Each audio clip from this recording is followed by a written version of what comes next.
இயேசு கிறிஸ்து இந்த பூமியில பிறந்தது சரித்திரம். It is an history. இப்போ நம்ம லைஃப்ல நடக்க வேண்டிய ஒரு முக்கியமான விஷயத்தான் என்ன?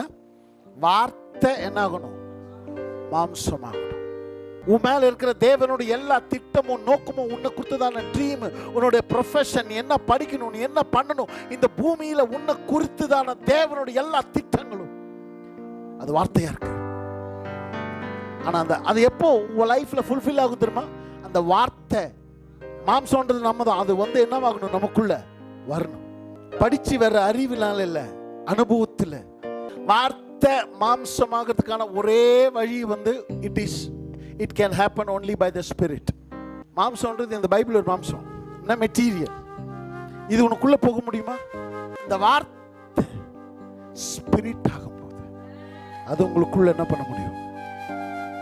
சொல்றது எவ்வளவு பேருக்கு புரியும்? ஒரு மனுஷனுக்குள்ள ஆவி புக முடியுமா? முடியாதா? அதே போலதான் இந்த வார்த்தை தேவத்துவம், புரியுதுங்களா? டிவினிட்டி ஆகும்போது ஆண்டவர் சொன்னார், நான் ஆவியா இருக்கிறேன். தேவனும் ஆவியா இருக்கிறார், பிசாசும் ஆவியா தான் இருக்கிறான்.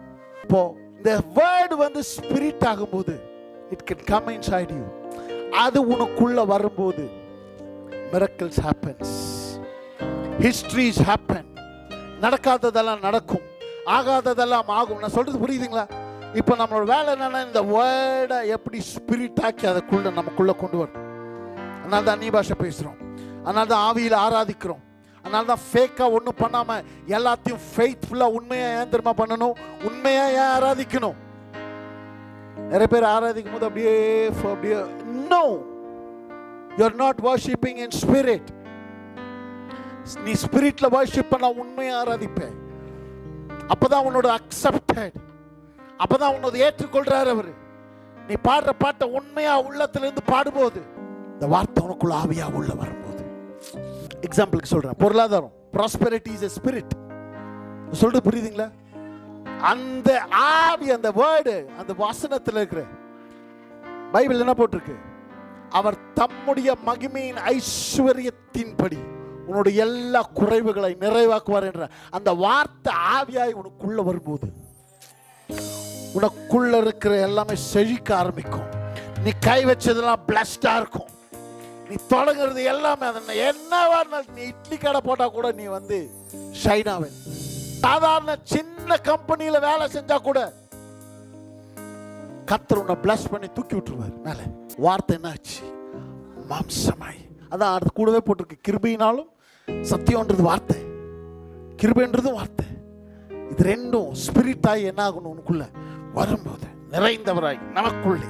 அப்போ அந்த ஆவியாய் உள்ள வர்றதுக்கு ஒரே ஒரு வழிதான் இருக்கு, ஒரே ஒரு வழிதான் இருக்கு. வார்த்தை மாம்சமானதுக்கு ஒரே வழி என்ன? பிலிப்பியர் 2வது அதிகாரத்தில் நம்ம வீட்டில் போய் படிக்க சொன்ன என்ன எப்படி வார்த்தை மாம்சமாச்சு? வார்த்தை மாம்சமானதுக்கு ஒரே ரகசியம் என்ன? By surrendering. இயேசு கிறிஸ்து என்ன பண்ணாரு? பைபிள்ல போட்டிருக்கு, தேவனுக்கு சமமா இருப்பதை கொள்ளையாடின பொருளா இல்லாமல் தம்மை தாமே ஒப்பு கொடுத்தார். அடிமையின் ரூபத்துக்கு, அப்படிப்பட்ட ஒரு வாழ்க்கைக்கு அவர் தம்மை என்ன பண்ணாராமா? கமிட் பண்ணார். Jesus committed his life to that plan. அந்த திட்டத்துக்கு, பிதாவினுடைய அந்த மேலான திட்டத்துக்கு இயேசு கிறிஸ்து தம்மை ஒப்பு கொடுத்தாருன்னு பிலிப்பியர்ல போட்டிருக்கு. அந்த வார்த்தை மாம்சமாகிறதுக்கு ஒரே ஒரு ரகசியம் தான், எவ்ரி டே உன்னுடைய சரண்டர்ட் லைஃப், உன்னுடைய கமிட்டட் லைஃப் ஃபார் காட். சரண்டர்னா என்ன நினைக்கிற நீ? ஆண்டவரே ஒப்பு கொடுக்குறேன் அப்படின்னு சொல்றதா? இல்ல, ரியல், உண்மையா உன்னுடைய ஆசைகள், உன்னுடைய கனவுகளை எல்லாமே எடுத்து ஆல்டர்ல வைக்கிறது. எல்லாத்தையும், உன்னோட ஆசைகள், உன்னுடைய எல்லா விருப்பங்கள், என்னுடைய கனவுகள் எல்லாத்தையும் எடுத்து, இந்த ஆசை கனவெல்லாம் எனக்குள்ள இருக்குது, ஆனா இது எல்லாத்தை விட எனக்கு உங்க சித்தம் முக்கியம். I want to do your will, Lord. இதெல்லாம் இருந்தா எனக்கு சந்தோஷம். ஆனாலும் எனக்கு என்னோட விருப்பத்தை விட நான் எங்க இருக்க விரும்புறேன்? உங்க பிளான்ல இருக்க விரும்புறேன். நான் உங்க திட்டம் என் வாழ்க்கையில் நடக்கணும்னு ஆசைப்படுறேன். தேவ சித்தம் இல்லாம நான் ஐஸ்வர்யனா இருக்கிறத விட தேவ சித்தத்தோடு குறைவு, தேவ சித்தம் குறைவுள்ளவன் ஆக்குமாக்காதன்னு கேட்காத. அந்த மாதிரி அர்த்தத்தில் சொல்ல ஒரு எக்ஸாம்பிளுக்கு சொல்றேன். தேவ சித்தம் இல்லாத ஐஸ்வர்யமானா இருக்கிறத விட தேவ சித்தத்தில் நான் குறைவுள்ளவனாய் வாழ நான் என்ன ஒப்பு கொடுப்பேன். நான் பவுல் சொன்னா, நான் வாழ்ந்திருக்கவும் தெரியும், தாழ்ந்திருக்கவும் தெரியும், எனக்கு நிறைவாய் வாழவும் தெரியும், பட்டினியா வாழவும் எனக்கு தெரியும். என் நிலைமையிலும் எப்படி முடியும்? இதெல்லாம் சரண்டர்ட் லைஃப். அர்ப்பணிக்கப்பட்ட ஒரு மனுஷன் தான் இப்படி எல்லாம் பேச முடியும். என்ன வந்தாலும் சரி, தேவ தூதர்களானாலும், வரும் காரியங்களானாலும், நிகழ்காரியங்களானாலும், எதிர்காலங்களானாலும், பஞ்சமோ பட்டினியோ நாச மோசமோ கொலை நோய் என்ன வந்தாலும் கிறிஸ்துவின் அன்பை விட்டு என்னை பிரிப்பவன் யார்? என்ன தெரியுமா? அந்த சரண்டர்ட் லைஃப் வாழ்றவங்க மாத்திரமே இப்படிப்பட்ட சேலஞ்சான வேர்ட்ஸ் எல்லாம் சொல்ல முடியும். பவுல் சொல்வான், எனக்கு குறைவுலையும் நான் வந்து சந்தோஷமா இருப்பேன். எனக்கு நான் சொல்றது புரியும், எனக்கு என்னவும் தெரியும், நிறைவா வாழவும் தெரியும், குறைவை வாழவும் எனக்கு தெரியும்ன்றான். வேணான்னு சொல்ல, எனக்கு தெரியும். I know, I have been learned. அதை நான் என்ன பண்ணிருக்கேன்? நான் கற்றுக்கொண்டிருக்கிறேன். நான் என் நிலைமையிலும், வேற யாரும் சொல்ல. பழைய ஏற்பாட்டு காலத்துல எல்லாம் தாவீதை பத்தி சொல்ல. நான் நிறைய பேர் சொல்லுவாங்க, இது புதிய ஏற்பாடா? புதிய ஏற்பாடு தாங்க சார் இது.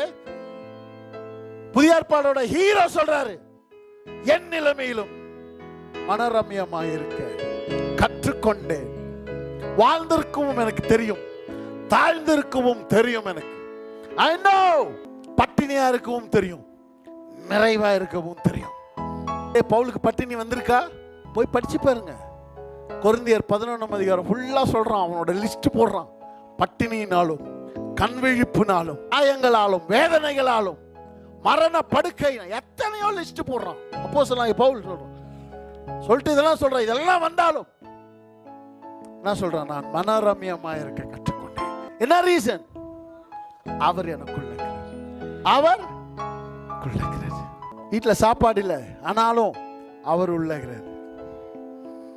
எத்தனையோ காயங்கள், எத்தனையோ அவமானங்கள், ஆனாலும் God is with me. அவர் எனக்குள்ள இருக்கிறாரு, அவர் எனக்குள்ள வாழ்றாரு. சொல்றான், எந்த நிலைமையிலும் நான் மனரம்யமாயிருக்க. I have learned to be happy in all seasons.